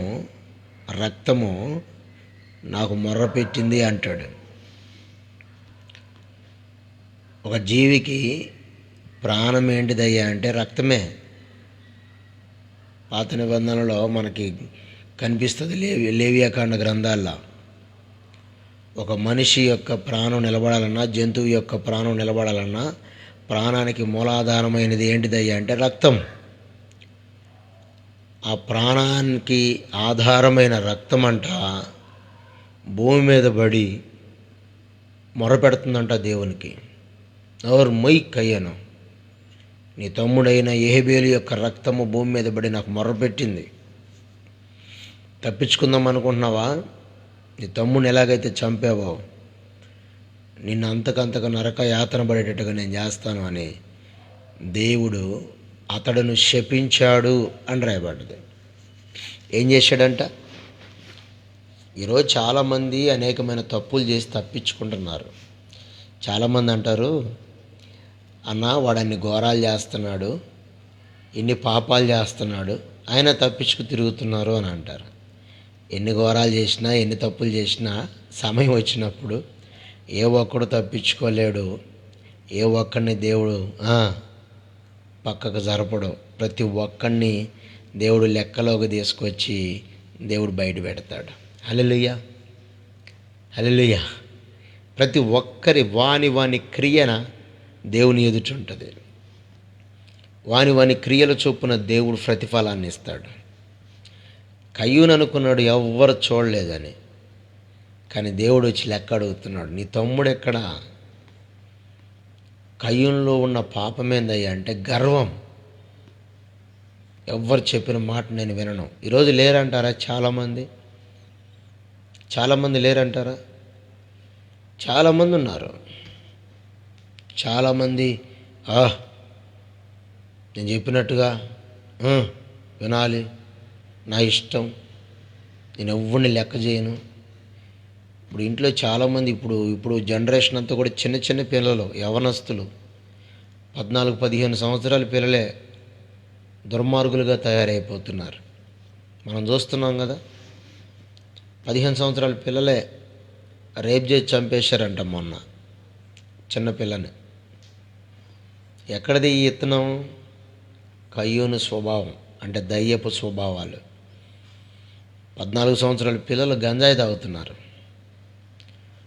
14 సంవత్సరాలు 15 సంవత్సరాల పిల్లలు సిగరెట్ మందులు తాగుతున్నారు. వాడు ఎవడో ఒకడు బండి మీద పోతా సిగరెట్ తాగుతూ పోతున్నాడు. 14 సంవత్సరాలు, 12 సంవత్సరాలు, 15 సంవత్సరాలు. ఉన్నారా లేరు ఇలాంటి వాళ్ళు? గర్వం. బైబిల్ ఏం చెప్తుందయ్యా అంటే, నాశనమునకు ముందు గర్వము నడిచిద్ది అంట. బైబిల్లో సామెతల గ్రంథంలో ఉంది ఆ మాట. సామెతల గ్రంథం 16వ అధ్యాయము 18వ వచనం. నాశనమునకు ముందు గర్వము నడుచును, పడిపోవుటకు ముందు అహంకారమైన మనస్సు నడుచును. హల్లెలూయా. ఇప్పుడు కయ్యూనులో ఏమి నడిచిందంటే గర్వం నడిచింది. దేనికి? నాశనానికి ముందు నడిచింది. నాశనానికి ముందు గర్వం నడిచి తమ్ముడిని చంపేస్తే దేవుడు ఏం చేశాడు? నెక్స్ట్ స్టెప్లో దేవుడు తీసుకున్న జడ్జిమెంట్ ఏంటిది? మనం చదువుదాం. దేవుడు తీసుకున్న జడ్జిమెంట్ 8వ వచనం, ఆదికాండం 4వ అధ్యాయము 8వ వచనం. కయ్యూను తన తమ్ముడైన హేబేలుతో మాట్లాడెను. వారు పొలములో ఉన్నప్పుడు కయ్యూను తన తమ్ముడైన హేబేలు మీద పడి అతన్ని చంపెను. యెహోవా నీ తమ్ముడైన హేబేలు ఎక్కడున్నాడని కయ్యూను అడగగా అతడు, నేను ఎరుగను, నా తమ్మునికి నేను కావలివాడనా అనెను. అప్పుడు ఆయన, నీవు చేసిన పని ఏమిటి? నీ తమ్ముని రక్తము యొక్క స్వరము నేల నుండి నాకు మొరపెట్టుచున్నది. కావున నీ తమ్ముని రక్తమును నీ చేతుల నుండి పుచ్చుకొనుటకు నోరు తెరిచిన ఈ నేల మీద ఉండకుండా నీవు శపింపబడిన వాడవు. దేవుని జడ్జిమెంట్ వచ్చేసింది, తీర్పు. భూమి మీద ఉండకుండా నీవు శపించబడిన వాడవు. జడ్జిమెంట్ వచ్చిందంటారా కాదంటారా? ప్రతి ఒక్కరు మొన్న రీల్స్ చూస్తూ ఉంటే ఫేస్బుక్లో ఒక యవనస్తురాలు 14 ఏళ్ళు 15 సంవత్సరాలు అమ్మాయికి రీల్స్ చేసుకుంటా రోడ్డు మీద సిగరెట్ తాగుతూ పోతుంది. మీరు కూడా చాలామంది చూసుంటారు. చూసారా చూడలేదా? సిగరెట్ తాగుతా పాట పెట్టుకుంటా ఎగురుకుంటా పోతుంది రోడ్డు మీద. ఆ రీల్స్ పోయి వాళ్ళ నాన్నకు వచ్చింది. వాళ్ళ నాన్న చూసాడు ఆ రీల్స్. వాళ్ళ నాన్న చూసి ఇక ఇంట్లో ఎగరేసి కొడుతున్నాడు, ఎత్తెత్తి ఇసిరేస్తున్నాడు. చూడండి, మన జీవితంలో ఏ ఒక్కరు తప్పు చేసినా, ఏ ఒక్కడు నరహత్య చేసినా, ఏ ఒక్కడు కించపరిచినా, ఏ ఒక్కడు గాయపరిచినా, ఏ ఒక్కడు నరహత్య చేసినా, ఎలాంటి తప్పిదములు చేసుకుంటూ వెళ్ళినా ప్రతి ఒక్కనికి తీర్పు మాత్రం తప్పదు. ఈ కయ్యూను ఒకడికి నేను ఎందుకు సమాధానం చెప్పాలని గర్వించాడు. మా తమ్ముడికి నేను కావాలన్నా అవతలకని అన్నాడు. ఇట్లా అన్నాడంటే మరి ఆదాము అవ్వల పరిస్థితి ఏముంటుంది చెప్పండి? దేవుణ్ణి అంత తిరస్కరించాడంటే ఆదాము అవ్వల్ని నాకు తెలిసి తిరగబడి ఉంటాడు వాళ్ళ మీద కొట్టడానికి.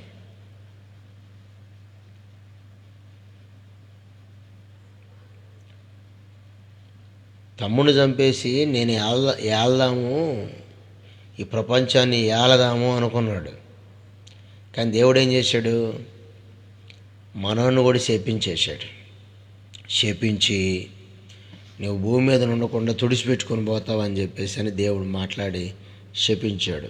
12వ వచనం, నువ్వు నేలను సేద్యపరచునప్పుడు అది తన సారము ఇక మీదట నీకు ఇయ్యదు. నీవు భూమి మీద దిగులు పడుచు దేశదిమ్మరువై ఉందువు. అందుకు కయ్యూను, నా దోష శిక్ష నేను భరించలేనంత గొప్పది. నేడు ఈ ప్రదేశమును నన్ను వెళ్ళగొట్టితివి. నేను నీ సన్నిధికి రాకుండా వెలివేయబడి దిగులు పడుచు భూమి మీద దేశదిమ్మరనయ్యుందును అని పెద్దగా కింద కూర్చొని నెత్తి మీద చేతులు పెట్టుకొని ఏడుస్తున్నాడు. అయ్యో, నా దోష శిక్ష నేను భరించలేనంత గొప్పది. అంటే అతడు కూడా శపించబడితే కానీ తను చేసిన తప్పులు గుర్తురాల. అంటే అతనికి దెబ్బ తగిలితే గుర్తొచ్చినాయి అన్నీ. దెబ్బ తగలకపోతే దొరలాగా తిరుగుతూ ఉంటాడు. అంటే ఈరోజు వరకు నువ్వు ఇంకా దొరలాగా తిరుగుతున్నావంటే నీకు దెబ్బ తగలకపోబట్టి నువ్వు దొరలాగా తిరుగుతున్నావు. గుర్తుపెట్టుకో ఒక మాట, తప్పు చేసినప్పుడు 1 రోజు, 2 రోజులు, 3 రోజులు, 10 రోజులు, సంవత్సరం, 2 సంవత్సరాలు బాగానే ఉంటుంది. తర్వాత ఖచ్చితంగా దానికి మూల్యం చెల్లించకుండా మాత్రం దేవుడు వదిలిపెట్టడు ఈ భూమి మీద. కయ్యూను తప్పు చేసి ఎవరికి దొరకకుండా పారిపోదాం అనుకున్నాడు. కానీ ఏం జరిగింది తెలుసా? దేవుడు పట్టకొచ్చి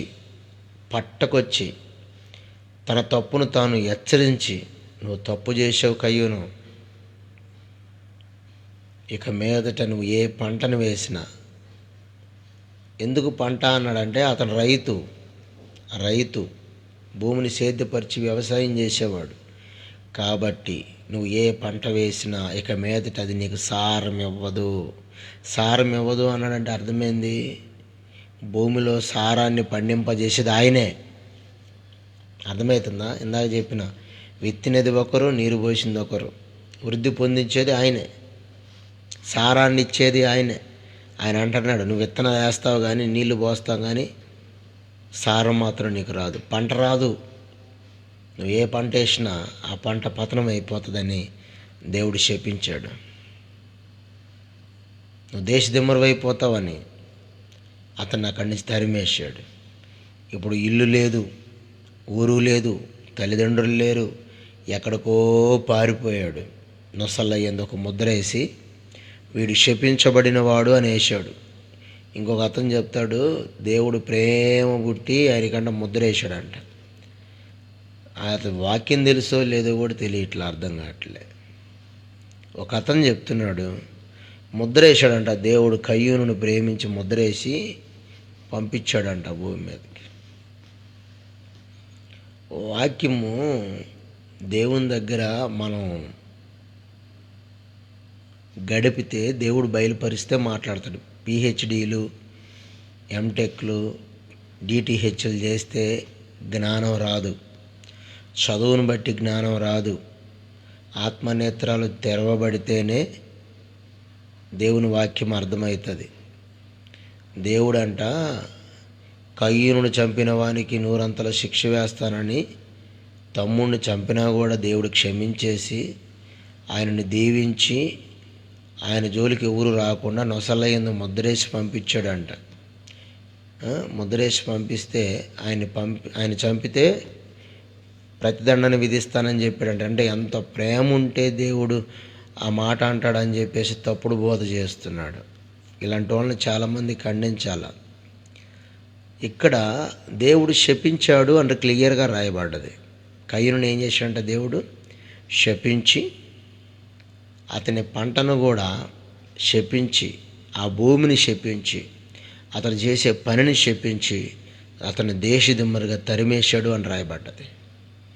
అతన్ని ఎవడు కనుగొంటాడో, ఎవడైతే చంపుతాడో వాడికి ప్రతిదండన కలిగిద్ది అన్నాడు. అంటే వాడిని ఎవడు ముట్టుకోవడానికి కూడా వీల్లేదు. ఒకవేళ అతని ఆ నొసలయందు ముద్ర చూసే వీడు శపించబడిన వాడు అని గుర్తు రావాలి అందరికీ. మనకు బైబిల్లో క్లియర్ కనిపిస్తుంది. అక్కడక్కడ మనము ద్వితీయోపదేశకాండాలు చూస్తే ఒక ముద్ర వేసినప్పుడన్నా వీడు అపవిత్రుడు అని కొన్ని గుర్తులు కడతారంట. ఇవన్నీ ఎక్కడి నుంచి వచ్చినాయి అంటే కయ్యూను దగ్గర నుంచే వచ్చినాయి. నొసలయందు దేవుడు ముద్ర ఎందుకు వేసాడయ్యా అంటే వీడు శపించబడిన వాడు, దేవునికి విరోధి, దేవుడు వీడికి ప్రతిదండన విధించాడు. కాబట్టి వీడి జోలికి ఎవరు పోవద్దు, వీడిని ఊరు వెలుపలకు బయటకు తరిమేయాలి అని అర్థం వచ్చేటట్లుగా దేవుడు నొసలయందు ముద్ర వేసి నోదు దేశానికి తరిమేశాడు. అతడు నోది దేశానికి వెళ్ళిపోయి ఆ నోది దేశంలోనే అక్కడే తన ఇష్టానుసారమైన బ్రతుకుని బ్రతికి అక్కడ చనిపోవడం జరిగింది. వాక్యము చాలామంది తెలియకుండానే తప్పుడు స్టేట్మెంట్లు చాలామందికి ఇస్తూ ఉన్నాం. తప్పుడు స్టేట్మెంట్ ఇచ్చడం ద్వారా ఏమవుతుందంటే చాలామంది వాక్యాన్ని తప్పుగా అర్థం చేసుకొని వాళ్ళు కూడా తప్పుదారిలో నడవడానికి చాలా అవకాశం ఉంటుంది. తప్పుదారిలో నడిచేవారిని సన్మార్గంలో నడిపించటమే బైబిల్ యొక్క ఉద్దేశం. బైబిల్లో మనకి చాలామంది ఇప్పుడు ఉన్నటువంటి బ్రదర్స్ లోకంలో ఉన్న వాళ్ళు కూడా తప్పులు కొన్ని చూపిస్తున్నారు. ఏమిటి, లోతు భార్య, లోతు కుమార్తెలు ఇలాంటివి చూపిస్తూ ఉన్నారు. బ్రదర్, ఇవన్నీ కూడా వాళ్ళు మనుషులు తప్పు చేస్తే దేవుడు అక్కడ ప్రతిదండన విధించినట్లుగా ఉన్నది. అది మనం గ్రహించాలి, అది గ్రహించుకోవాలా. దేవుడు ఎక్కడ కూడా తప్పు చేసినట్లుగా మనకు అక్కడ బయలుపరచబడలేదు.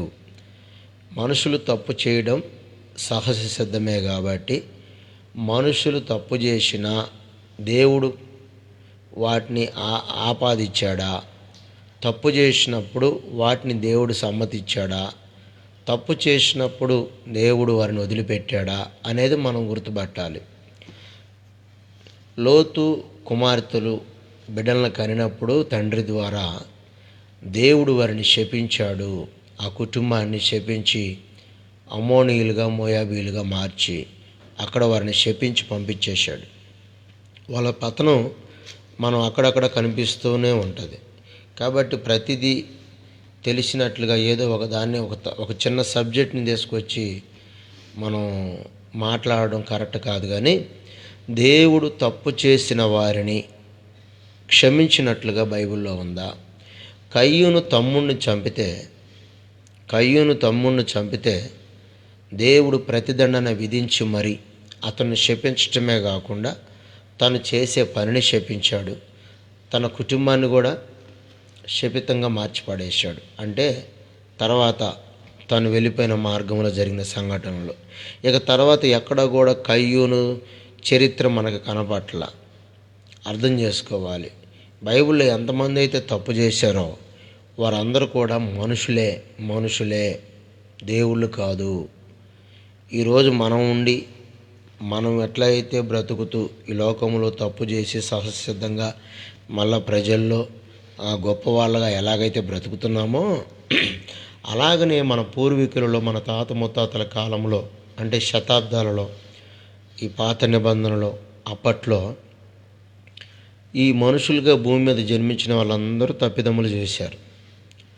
తప్పులు చేసిన వాళ్ళందరిని కూడా దేవుడు ఏం చేశాడయ్యా అంటే ప్రతి ఒక్కరిని ఒకటి హెచ్చరించాడు. మాట విన్న వాళ్ళనేమో సన్మార్గంలో నడిపించాడు.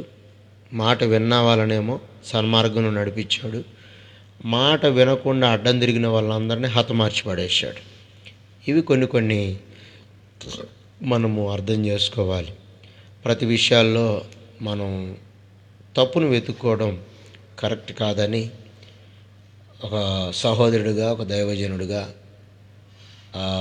నా యొక్క ఉద్దేశం. బైబిల్లో కయ్యూను స్వభావం ఎలా ఉందంటే, కయ్యూని యొక్క స్వభావం ఓర్చుకోలేని స్వభావం. కయ్యూను దేవుణ్ణి ధిక్కరించాడు, దేవుని మీదకి తిరగబడ్డాడు. తన తమ్ముడు తోడబుట్టిన వాడిని సహితము ప్రేమను చూపకుండా చంపేశాడు. అంటే అర్థమైందయ్యా అంటే తాను ఎక్కడ కూడా తన తల్లి కడుపు పేగు తెంచుకొని పుట్టాడనే సంగతి కూడా మర్చిపోయాడు. అంటే ఈ ప్రేమలను కూడా దూరం చేసేసుకున్నాడు. అంత దుర్మార్గుడు అనమాట కయ్యూను.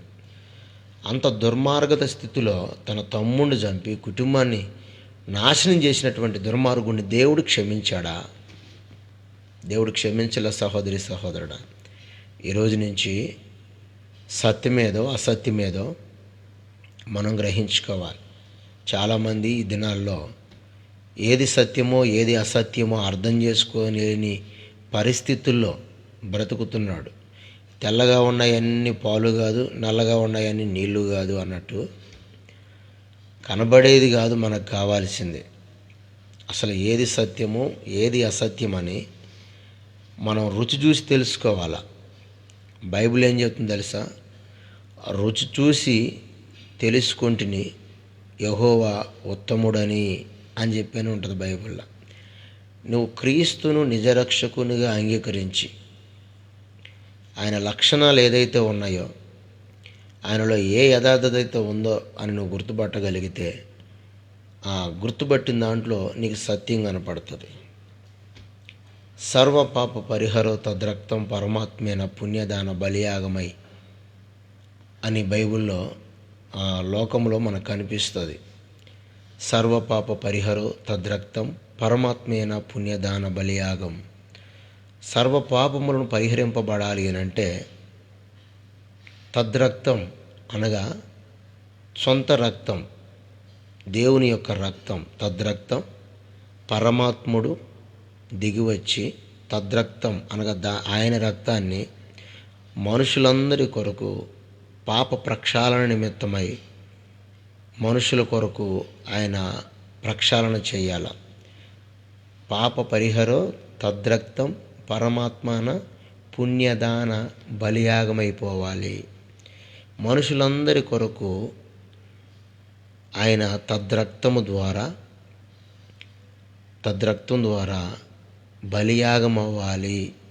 అప్పుడే మనుషులకు పాప ప్రక్షాళన అని రాయబడ్డది. మనుషులందరి కొరకు రక్తము కార్చాలి అని అంటే ఏ రక్తం సరిపోతుంది? కోడెల రక్తం కానీ, గొర్రెల రక్తం కానీ, వగేరా ఇతరమైనటువంటి ఏ రక్తము కూడా పనిచేయదు. మనుషుల కొరకు రక్తాన్ని కార్చాలి అని అంటే పరిశుద్ధుడైనటువంటి దేవుని రక్తము మాత్రమే, పాపము లేని రక్తమే, నిష్కలంకమైన రక్తమే మనుషుల యొక్క పాపములు ప్రక్షాళన చేయగలదు అని గ్రహించుకున్నటువంటి దేవాది దేవుడే ఈ లోకానికి దిగివచ్చి ఆయన యొక్క శరీరంలో ఉన్నటువంటి యవ్వన రక్తం అనగా పాపము లేని రక్తం, పరిశుద్ధమైన రక్తం, నిష్కలంకమైన రక్తాన్ని మన కోసం ఆయన బలిగా అప్పగించాడు. ఇది తెలుసుకోవాలి మనం. ఇది ఎప్పుడైతే తెలుసుకుంటామో, ఇది ఎప్పుడైతే మనకు అర్థమవుతుందో అప్పుడు ఖచ్చితంగా మన బ్రతుకులో నూతన కార్యాలు చూడగలుగుతాం. కయ్యూను తప్పు చేశాడని కయ్యూను ముద్దు పెట్టుకోలే దేవుడు. ఏం చేశాడు? కయ్యూను తప్పు చేసినప్పుడు కయ్యూను శపించి, కయ్యూను చేసే పనిని శపించి, కయ్యూను ఆ ఏరియాలో లేకుండా దేవుడు ఏం చేశాడు? తరిమి కొట్టి ఇక ఆ ప్రాంతంలో లేకుండా నోదు దేశానికి పారదొలిలాడు దేవుడు. నీకు అర్థమవుతుందా? ఈరోజు నుంచి అయినా మనలో ఏదైనా మిస్టేక్స్, ఏదైనా అపవిత్రత, ఏదైనా దేవునికి ఆయాసకరమైనది మనలో ఏదైనా ఉంటే వాటిని మనం తీసేసుకోవాలా. ఎందుకయ్యా అంటే దేవునికి ఆయాసకరమైనది ఏది మనలో ఉన్నా ఖచ్చితంగా అది దేవుడు యాక్సెప్ట్ చేయడు. కయ్యూనునే వదిలిపెట్టల. ఆయన తయారు చేసిన ఆదామునే దేవుడు వదిలిపెట్టకపోతే, ఆదాము కడుపును పుట్టిన కయ్యూనునే దేవుడు వదిలిపెట్టకపోతే నిన్ను నన్ను వదిలిపెడతాడా? అర్థం చేసుకొని మన జీవితాలలో ఇక నుంచైనా మన స్థితిగతులను మార్చుకొని, మన మాట తీరు మార్చుకొని, మన అలవాట్లు మార్చుకొని, ఇక నుంచి మంచి మనస్తత్వం కలిగి, మంచి ఆలోచనలతో ప్రతి ఒక్కరికి సహకారులమై సత్ప్రవర్తన కలిగి జీవించాలని నా యొక్క మాటలను తెలియపరుస్తున్నా. విశ్వాస సంబంధమైన మంచి పోరాడే వారంగా మనం ఉండాలి. ఏముంది లోకంలో? తింటాము, తిరుగుతాము, ఎంజాయ్ చేస్తాం. రేపు అనేది ఒకటి ఉంది కదా. రేపు అనేది ఉందా లేదా? రేపు అనేది ఒకటి ఉందా లేదా? ఆ రేపు అనే దాంట్లో మనం ఎప్పుడు ఉంటామో ఎప్పుడు పోతామో తెలియని పరిస్థితి.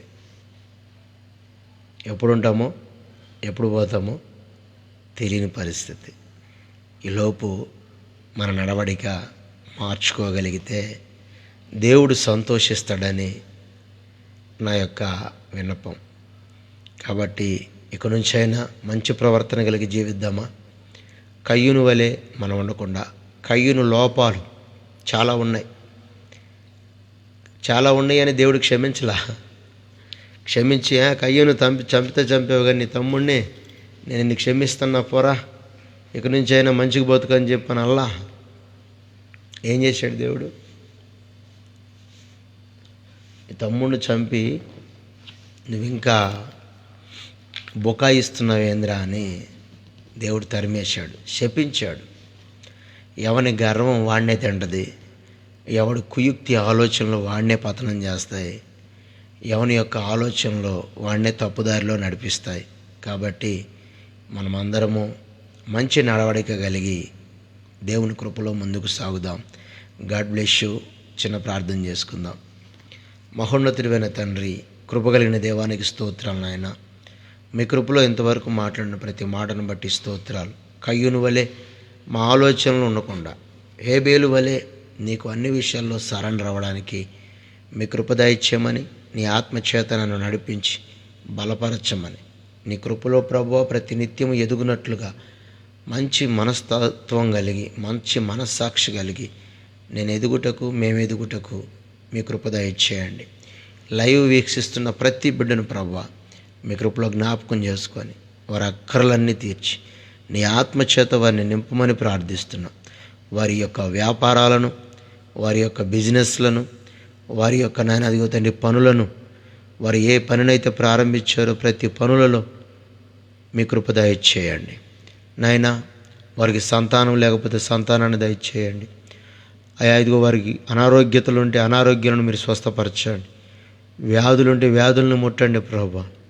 ఎలాంటి బంధకాల్లో ఉండా ఆ బంధకాల నుంచి వారిని సంపూర్ణంగా విడిపించి స్వస్థపరచమని ప్రార్థిస్తున్నాం అయ్యా. వారి పరిచర్యను దీవించండి, వారి విశ్వాస జీవితంలో విశ్వాసాన్ని బలపరచండి, సంఘములోనైనా యథార్థంగా నడుచున్నట్లుగా కృప దయచేయండి, వారి కుటుంబాలు కట్టబడినట్లుగా సహాయం చేయండి, భార్యాభర్తల మధ్య ఐక్యత దయచేయండి, భార్యాభర్తల మధ్య నేను ఎదుగో తండ్రి సమాధానం దయచేయండి, కుటుంబాల్లో సంతోషాన్ని దయచేసి ప్రభువా ఇరుగు పొరుగు వారితో కలిసిమెలిసి ఉండినట్లు అయ్యా. వారి ఆర్థిక పరిస్థితి నాయన నిల్లుగా ఉంటే ప్రభువా ఆర్థిక పరిస్థితులను మీరు చక్కపరచండి, గొప్ప దీవెన దయచేసి ఆటంకాలన్నీ తొలగించి నాయన నీ కృపలో నాయన వర్ధిల్ల చేయమని ప్రార్థిస్తున్నా ప్రభువా అయా. ప్రతి ఒక్కరి అక్కరలు తీర్చి వారిని నూరంతలుగా ఫలింపచేయమని, ఎందరైతే లైవ్ చూస్తున్నారో లైవ్ చూసే ప్రతి కుటుంబాలను మీరు ఆశీర్వదించి కృపతో వారి దిల్లింపచేయమని యేసుక్రీస్తు నామములో ప్రార్థిస్తూ ప్రతి బిడ్డను మీ చేతులకు అప్పగిస్తున్నాను తండ్రి. Amen, amen, amen. మన తండ్రి అయిన దేవుని ప్రేమ, ఆయన కుమారుడైన యేసుక్రీస్తు వారి కృప, పరిశుద్ధాత్మ దేవుని అన్యోన్య సహవాసం సకల పరిశుద్ధులకును లైవ్ చూస్తున్న ప్రతి బిడ్డకు సదాకాలం తోడయండి, కృపలో వర్ధిల్ల చేయునుగాక. Amen, amen, amen. God bless you. దేవుడు మిమ్మల్ని దీవించి ఆశీర్వదించునుగాక. మరొక తరుణంలో మళ్ళా కలుసుకుందాం. రేపు మళ్ళా అదే సమయానికి 8 గంటలకు లైవ్ వీక్షించడానికి ప్రయత్నం చేయండి. అనేక మందికి షేర్ చేయండి. వారి యొక్క ప్రార్థన అవసరతలు కూడా తెలియపరచండి. ఎవరు ఏ సమస్యలతో ఉన్నారో వారి సమస్యల కొరకు మనం ప్రార్థన చేయడానికి ప్రయత్నం చేయటం జరుగుతుంది. లైవ్లో కూడా డైరెక్ట్గా లైవ్లో కూడా ప్రేయర్ చేయటం జరుగుతుంది కనుక ప్రతి ఒక్కరూ జ్ఞాపకం చేసుకొని ప్రార్థన వారి యొక్క ప్రార్థన అవసరతలను తెలియపరిస్తే దేవుని చిత్తమైతే రేపటి నుంచి ప్రార్థన అవసరతలు కూడా లైవ్లో చేయబడతాయి. కాబట్టి ఈ సమాచారాన్ని గుర్తుపెట్టుకొని అనేక మందికి తెలియపరచవలసిందిగా ప్రేమతో మనవి. God bless you. తిరిగి మరలా రేపు లైవ్లో కలుసుకుందాం. God bless you.